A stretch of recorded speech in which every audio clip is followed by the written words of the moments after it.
Hi, I'm Jordan Shouse, one of the preachers at the Campbell Road Church of Christ. The sermon you're about to hear was preached at our church, where we are committed to preaching just the Bible. We're all about connecting the ancient truths of God to our modern times. We encourage you to open your Bibles, study along, and follow along with us as we study together and seek to live life the Bible way. Well, I received a request last week. In fact, I received it on the way out the door. That is, she was out the door. I received a request from a mother here who said, can you deliver a lesson on dating? And I said, yes. Yes, I most certainly can. There's a context to it about how her particular child was entering into the dating age and felt like it was a good time to talk about some of these things. And I think she's right. I think it's time for us every now and then to look at where we are in terms of our particular seasons of life, whether that be older seasons and dealing with some of the particular challenges of an older saint, or sometimes we go the opposite direction and we look at those who are younger and we look at what it means to be faithful to God and some of the particular unique challenges of youth. And so today that's where we're going to go. I found something fascinating. I'm going to put a disclaimer on here.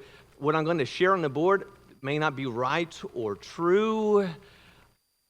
I'm just going to put it out there for you. I find it fascinating. The way of talking about dating today, the way of describing dating today, the lingo used for dating today is one of the most fascinating, curious. It will spend a great afternoon if you just sort of look at some of the terms and ways it's used today. I'm going to share a few. Breadcrumbing means to keep someone interested with minimal effort and attention, often through social media interactions and without genuine commitment. To bench someone is to keep someone as a backup option while actively pursuing other relationships. Orbiting, we had a different term for that when I was growing up, but orbiting today is following someone on social media after a breakup, but not engaging beyond that. You're just kind of stalking them from a distance. My favorite is cookie jarring. So you're reconnecting with someone you previously had a relationship with, but only when convenient for you, and then if you're fizzling, you're losing it. You're losing interest, and things are fizzling out. You're losing interest. You know the interesting thing, though? I showed Ricky these. We had a completely different definition for each one of these terms. But the reality is, you may be here today, and you may be put on the bench by one person, and yet orbited by another, and cookie jarred by someone else, all at the same time. If you feel like a justice, you may not be for someone else. Now, here's where we're going to go with this. As you open your Bibles to 1 Peter chapter 1, read with me in verse 24. 1 Peter 1 verse 24, Peter says, "For all flesh is like grass, and all its glory like the flower of the grass. The grass withers, the flower falls off, but the word of the Lord endures forever." And this is the word that was preached to you. Times change, seasons change, fads change, terminology changes, but the one consistent, the one foundation that is always true to the people of God is God's never-changing word.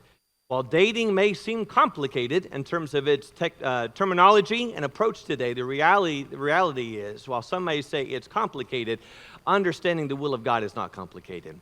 God's wisdom for his people, God's desire for his people, and specifically what God expects for his people relating dating is not something that is complicated, and that's what I want us to spend just a couple of minutes today looking at.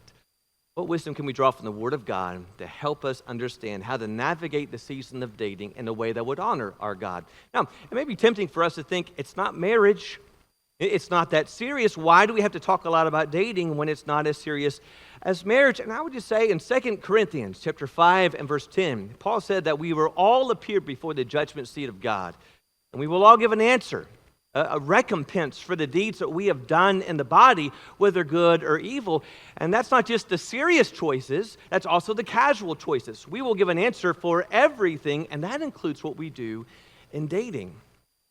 But maybe to give another way of looking at this, one of the best ways to enjoy this season of life, to truly enjoy the dating time, is when we live life, be guided directions by the words of God. That's the best life possible. Not just dating, it's true to marriage, it's true to business, it's true to parenting, it's just true to ourselves. The best life possible is a life that follows God and follows his word. So we're going to be looking today. Got a couple things for you. We're going to be going to a couple passages. Let's get some wisdom today. God-given wisdom that applies to dating. And let's start right here. You need to approach dating thoughtfully, that we need to have a balanced, a well-grounded perspective when it comes to dating. And I think one of the places to begin is realizing that being single isn't a problem. I think sometimes we think it is, that being single is the issue, and we have to fix that as soon as possible. And sometimes we in congregations take that upon ourselves to make sure we fix up and set up every person who is single, but that's not the case. There are many among us who are single, and they are the most active, involved, living successful, meaningful, well-filled lives. They are disciples of Christ, and they are living wonderful lives. I think what Paul said in 1 Corinthians 7, verse 32, I want you to be free from concern. One who is unmarried is concerned about the things of the Lord, how he may please the Lord. In other words, those who are single are able to use perhaps their more available time and thoughts and efforts and energies in the service of God. And we have many here who are active illustrations of 1 Corinthians 7, 32. Can't imagine how many of us, if we were to claim our family on a piece of paper, would have some like Amy Ritchie on our families, because she's part of all of our families. So being single isn't a problem, but we need to also realize that a relationship won't solve all my problems. And that's sometimes where we think about it, that if I just had a boyfriend, if I just had a girlfriend, if I just was with the right person, then I wouldn't feel so lonely. Then I'd really feel content. Then I'd really feel satisfied. Then I'd feel loved. And that's the story of Leah and Jacob, who just tried by more and more attention and affection and children. Remember when she had a child, she said, "The Lord has looked upon me, upon my affliction, for now my husband will love me, if I only had." The reality is, it may never come. First of all, I might not actually ever date anyone. I might not ever be asked, or when I ask, someone might actually never say yes. But the opposite is true, and that is maybe I will find someone, and I'll date them, and maybe even marry them, but no matter the best, the most amazing date or partner cannot fully and completely satisfy my every need. And if I'm thinking that, and if I'm looking for that, I'm only setting myself up for failure. What Jesus said in John 7 is what to be true of all of us, not just true of dating, but true of life, that if anyone thirsts, it's off there, it's going to come back on the board. If anyone thirsts, if anyone's looking for companionship, friendship, affection, then let them come to me. Let them come to me. Don't look for it in dating. Don't look for it in a person. Don't look for it in a relationship. Look for your soul's, deep soul's satisfaction in one place, and that's Jesus. So let's have an appropriate way of thinking about dating before we get into it. Secondly, I would say this. Listen to advice discerningly, because there is, without a doubt, endless amounts of advice as to what one ought to do, should do in dating, and not all advice is good, not all advice is right, not all advice is even true. And so we might kind of start here, that the message of the world really is a mirage. If you look at what is portrayed by TikTok threads and videos, by what was posted on reality TV shows, Taylor Swift and her 17 boyfriends and all the songs that accompany them, that is not reality. But if that is what is forming the way I think about how someone should approach dating, then the immoral, sensuous, reckless way of approaching a relationship with a boy and a girl is going to be some unmet, unfair, ungodly expectations driving my choices. Solomon was right when he says, be careful, guard your heart.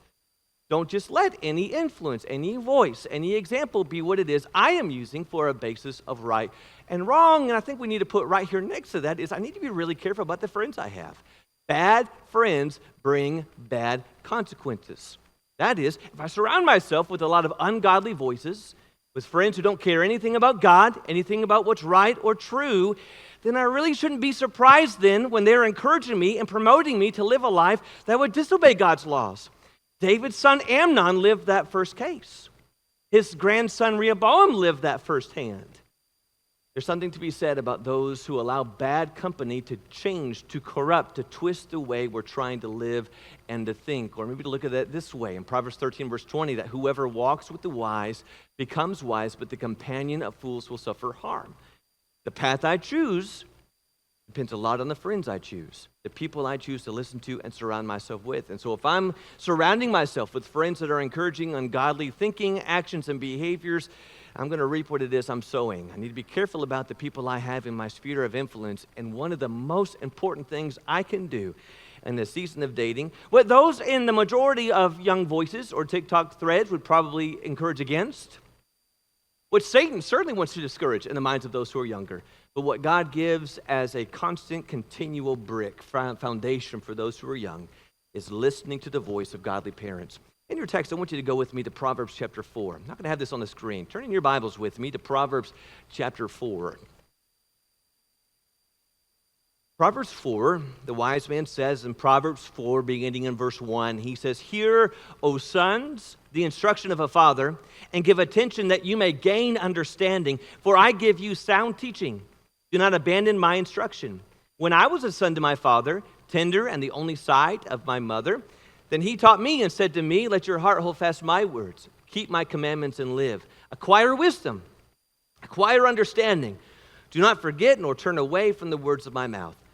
Do not forsake her, and she will guard you. Love her, and she will watch over you.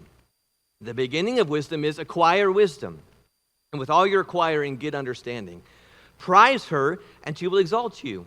She will honor you if you embrace her. She will place on your head a garland of grace, and she will present you with a crown of beauty." Do you kind of get the thread here? Father to his son, "Son, I just want you to listen to me. Listen to me."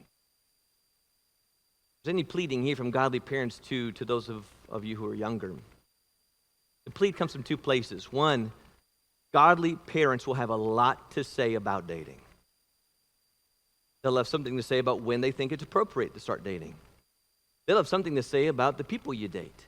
They'll have something to say about what it is you do on those dates. And all those words and all that wisdom is coming from two places. First of all, they know the Lord. They've been walking with the Lord. Their aim, their plan, their highest priority besides themselves is to help you honor Jesus. But then secondly, what the man says here, did you notice back in verse 3 and 4? He says, "Listen to me, because I was young once too. And my father taught me, and he encouraged me." And it may be with godly parents today, speaking to those who are younger, it's this: I didn't make the great choices. Maybe I didn't know Christ in my youth. Or maybe I did, and I still didn't make the right choices. And so don't do what I did. I want you to do better. I want you, as it says, to make me glad and honor your mother by listening to our advice and following us, not because we're trying to keep life from being fun or to rob you from opportunities, but because we're trying to help you live the best life possible and to have the best dating life possible.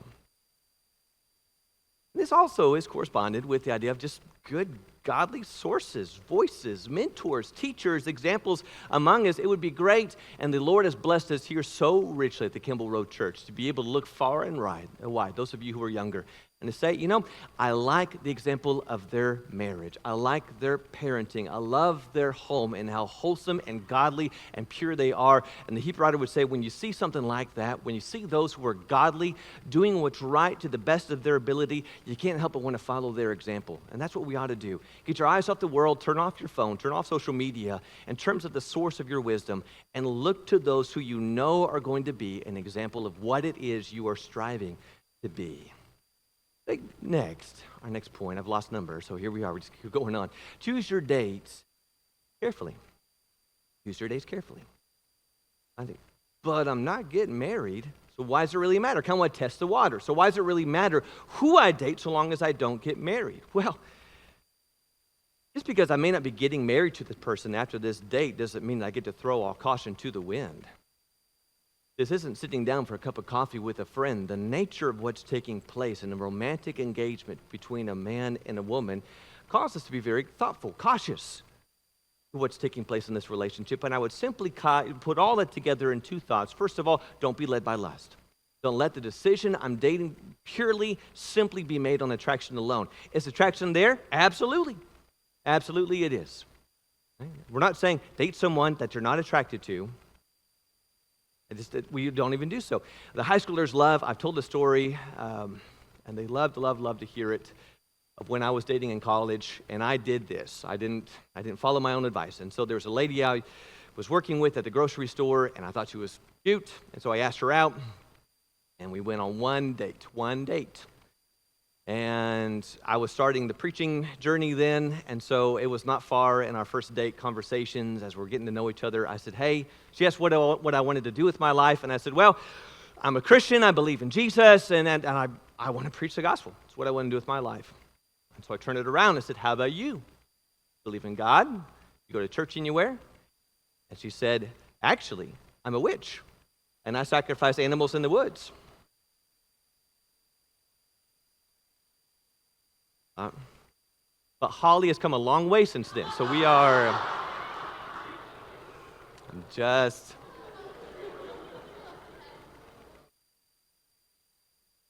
Attraction alone can get you in a lot of trouble. You know, the Proverbs say that. Now look at this. And here's reality.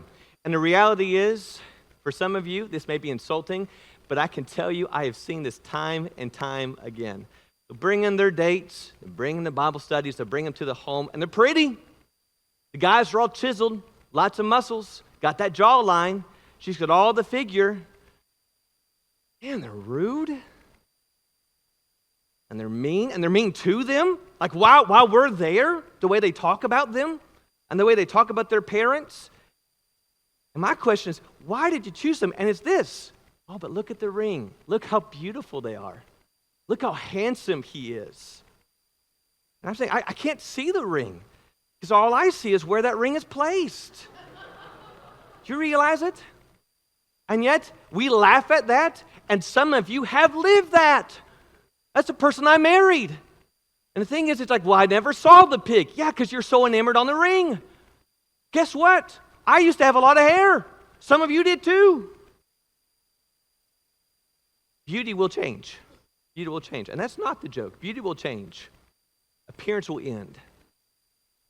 And if the only thing I'm basing going out with a person on is their outward appearance,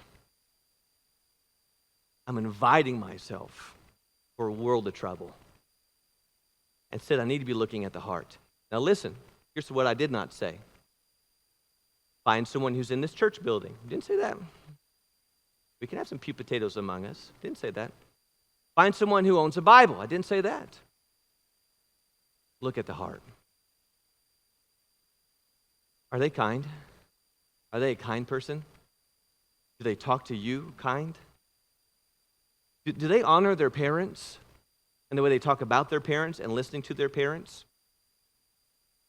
Would they honor you and your rules, and would they honor your parents' rules, their curfew and their boundaries?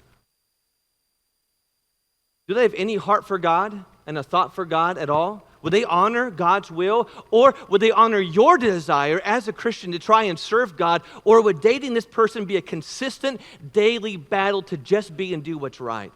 Do you know what the difference is? You can paint me a picture of a pig all day long and say, but look at the ring, and I can show you something far more beautiful. You know what's far more beautiful? Someone who inwardly shows the characteristics of Jesus. Now, you might be saying, but I can change him.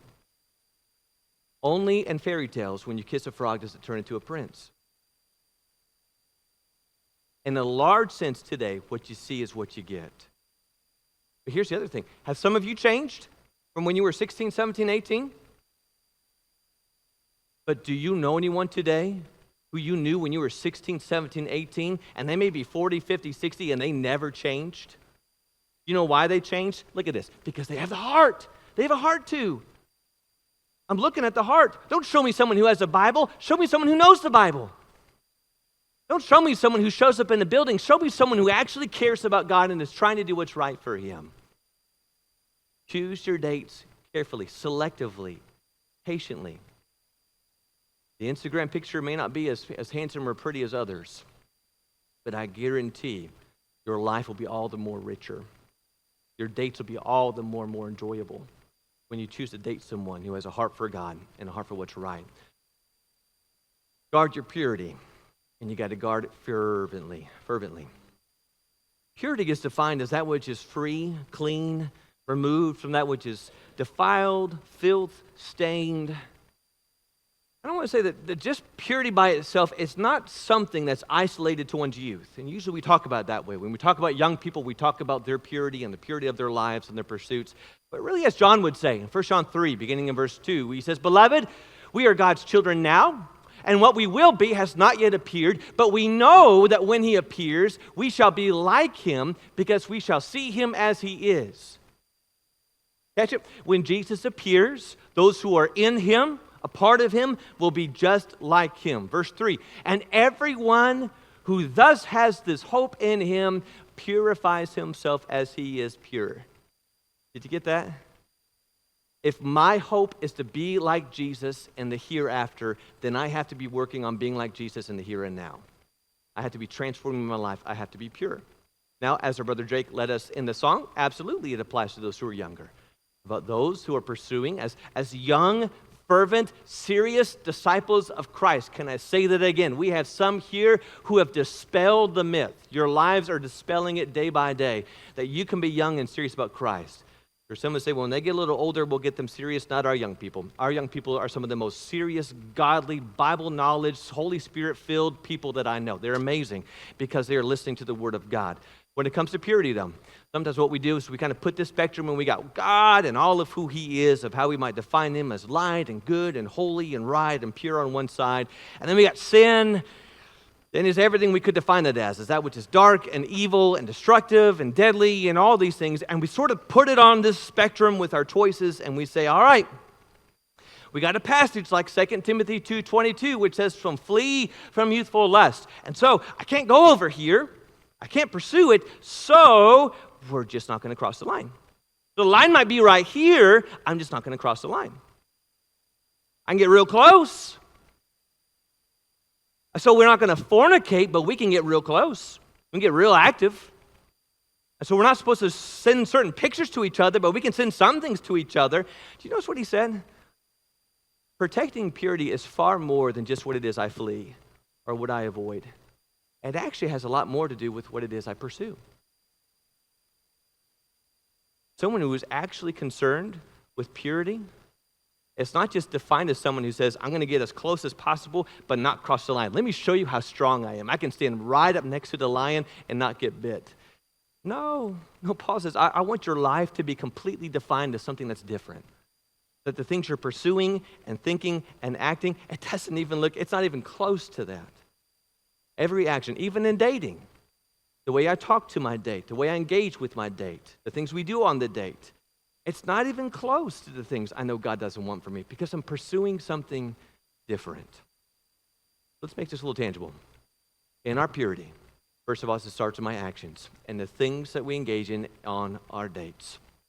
The Hebrew writer says it best, that marriage is to be held in honor among all, and the marriage bed is to be undefiled, that there's a special, amazing, incredible gift that God has given to those who are married, and it is to be protected. It is not to be defiled. It's not to be stolen. It's not to be trespassed upon. God has a special place for it to be enjoyed. Paul would say in 1 Thessalonians 4 that this is the will of God. If you want to know what's God's will for my dating life, avoid sexual immorality, pure sanctification, pursue sanctification. Stay away from the things that are going to defile the flesh and the body. Kind of like this, if you know that the intimate relationship between a man and a woman given in marriage is so good, but it's something promised at a time and a place and a setting and a relationship, trying to get it today looks an awful lot like Esau, who was promised something amazing in the future, and he says, yeah, but I'm hungry today. And so I know something great, indescribable is out there in the future, but I kind of would rather sell all that for a bowl of chili today. You know what happened after he ate the bowl of chili? Not only did he get hungry again, but his emptiness was far deeper and greater than it was before because he traded something he could get back. And when we say, I know it's out there and I know God has promised it, but I'm okay just kind of getting it today. I'm really hungry today. From those who have walked this path, you will lose something that you cannot get back. It is not worth the trade and the sacrifice.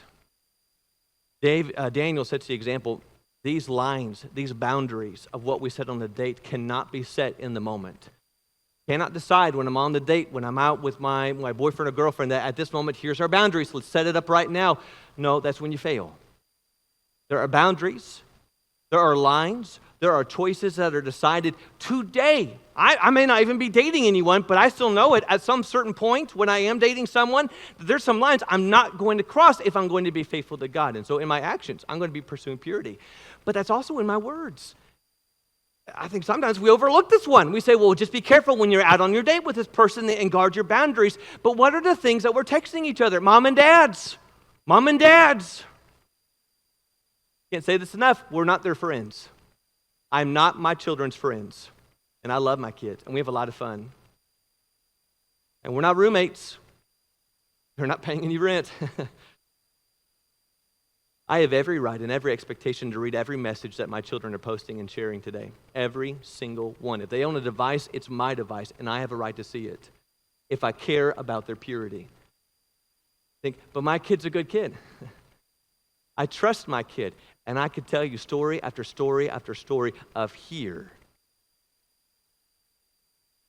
the young people I've worked with from our group whose parents didn't check the phones at night, didn't take them up at night, because my kids are good kids.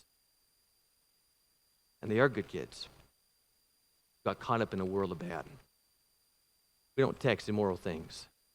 We don't text sexually immoral things, even as a joke, even casually, even thinking I'm just going to erase it. No one's going to see it. Once it's out there, and I can't take it back. And so for those of you who are younger, if we can just stamp this down on your heart today, Paul said in Romans chapter 13, verse 10, that love does no wrong to a neighbor, which means this: love will not pressure someone to sin. That is not love. And so for someone to say, if you really loved me, you'd send that picture, you'd send that video to me. If you really loved me, then the next time we're together, we wouldn't really have boundaries. That is not love. That's not love. They do not love you if that's the things that they are saying. That's lust. That's selfishness.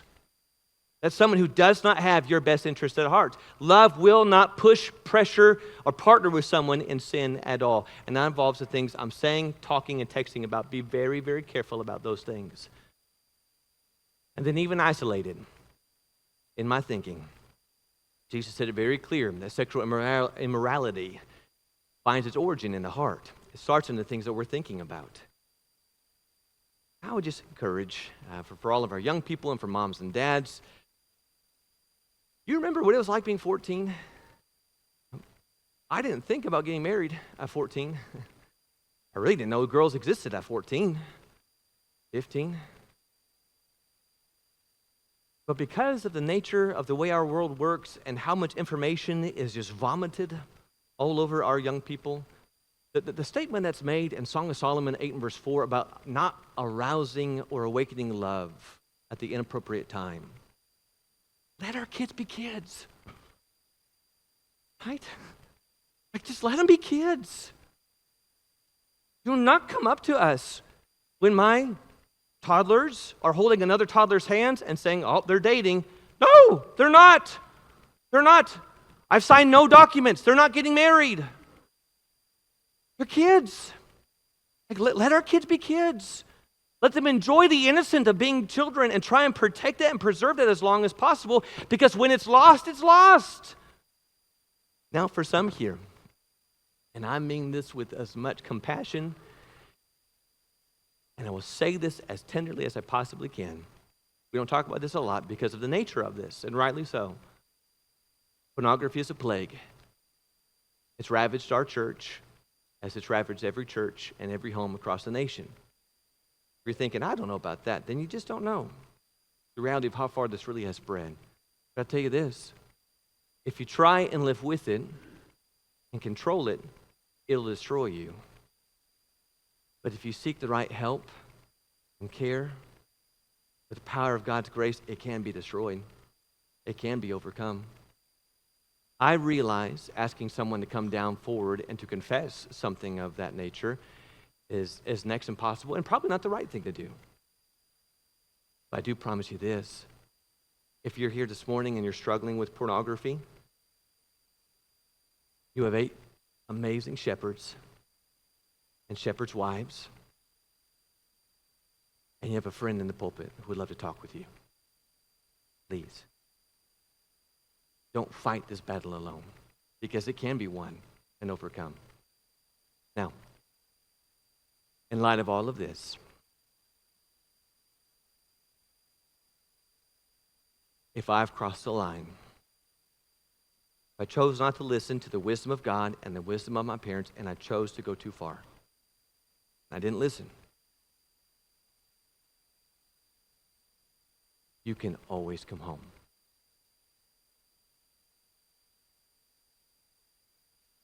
You can always come home. You can come home to your family. You can come home to us. This church family, I promise you, we will do nothing but welcome and help you. And you can come home to your God who is always ready to forgive. And so if this has already passed, perhaps decisions and choices you've made, don't you dare quit, please. You can always come back and come home. A few more thoughts before we get this wrapped up. We need to end relationships gracefully. We don't talk about this one a whole lot. We don't talk about how relationships end.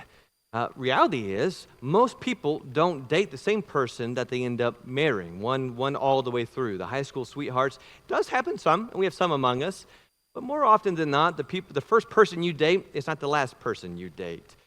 Because of that then, I believe it's important for us to realize how difficult and awkward and painful breakups can be, and how we as the people of God ought to walk by a different way of thinking, operate by a different kind of manual. That is, when breakups take place, first of all, we tell the truth. We don't lie to preserve the person. We don't lie to preserve ourselves. We tell the truth, as painful as it is.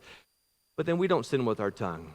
We're not tearing down the other person to make ourselves look better. We're not gossiping about them behind their back unless it's good gossip we talked about on Wednesday. We are people who are known by our gentleness. And so we end them well. That doesn't mean we're going to be best friends going forward. That's probably not the best thing in our relationships. But it doesn't mean that we're leaving a trail of broken, fractured, sin-written relationships in our past. No, if it ends, it ends. And in peace, we're going to go forward. I would say the best thing we can do is to honor our God faithfully in dating. We keep the number one key law that Jesus gave, the greatest of all the commandments, was to love the Lord your God with all your heart and your soul and your mind and your strength. If that is our number one priority in life, there's a lot of questions relating to dating that will find their answer here. Some of the tough questions like, who am I supposed to date? How am I supposed to date? Where am I to go on my date? What kind of clothes am I supposed to be wearing on my date?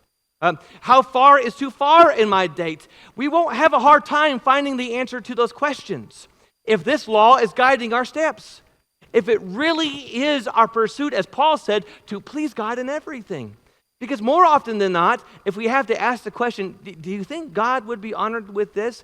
The answer's in the question. If I have to ask it, the answer's probably no. There's something within me that's probably telling me that this isn't really what would fit with someone who wants to be following and pursuing God. If, as Colossians 1 and verse 18 says, that Jesus is the first, the highest place in all things in my life, and when it is I choose to pursue dating and the people I date, honoring King Jesus, preserving his glory, following his example are going to be the things that will guide me in a way that will honor and make good choices. Now, I know some of you are thinking, I sent something in and he has not shown it yet. I just wish you would enjoy this season. I wish more than anything, you would enjoy this season of dating. It's Ecclesiastes 11, like rejoice, O young man, in your youth. In other words, be young and enjoy it. Like, don't have the drama of who's dating who and broke up with who and is orbiting who and cookie jarring who and benching who. It doesn't have to be that way. And even if there are breakups in the process of finding the people that we might more meld with, this doesn't have to be a drama-filled, stress-filled, anxiety-ridden season of my life. It can be great joy. It can really be an enjoyable time in your life. I'm kind of tired of the lie that people say, only people of the world have the most fun.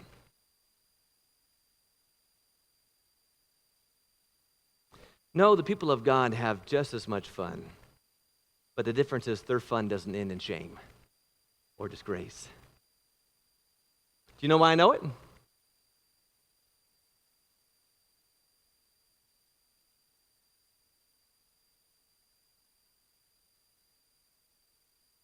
Ross, your hair.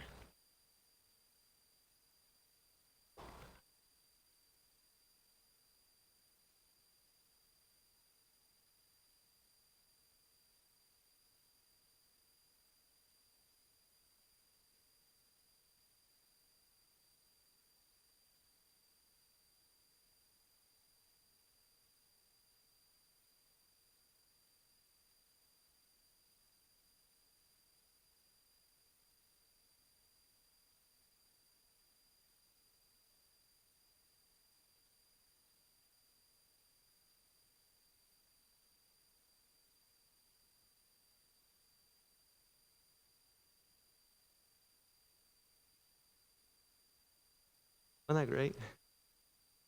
You know how I know it's possible to date and have a great time? Because we lived it. We lived it. No, we were not perfect. But we tried to honor God. God blessed us. We had a good time in that season of life. And I guarantee if I were to allow any of them to come up here and have a moment at this mic with you, it'd be the same message. We want you to enjoy the season of your life. Enjoy it.